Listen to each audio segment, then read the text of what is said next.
Le nombre et le coût des arrêts maladie augmentent. Donc je pense que tout le monde a intérêt à ce qu'on puisse contenir les dépenses liées à ces arrêts maladie. La promesse date de l'été. Depuis, les têtes ont changé, mais la loi a été promulguée.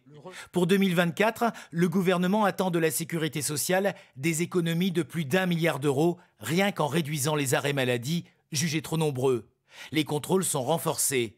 Les médecins conseils sont visiblement déjà au diapason. Plusieurs patients nous ont fait part de comportements limites lors des convocations du service médical. Je dis, j'ai envie de voir personne, j'ai des idées noires et tout.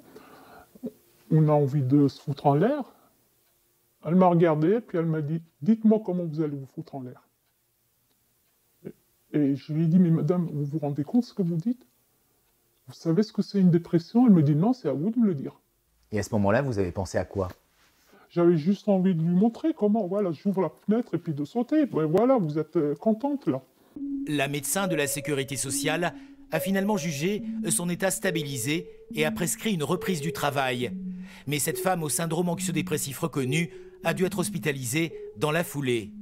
L'assurance maladie est-elle prête à tout pour remplir ses objectifs? Cet avocat, spécialiste des affaires sociales, est de plus en plus souvent sollicité par des patients malades et désemparés face à la froideur du système. L'air du temps est aux économies. Je serais surpris que l'assurance maladie n'ait pas d'instruction pour en faire.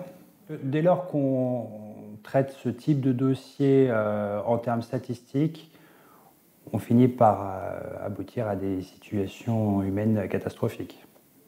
Nous avons tenté de faire réagir la direction régionale du service médical, en vain. Quant aux patients lésés, certains n'hésitent plus à attaquer l'institution en justice, mais les procédures peuvent durer plusieurs années.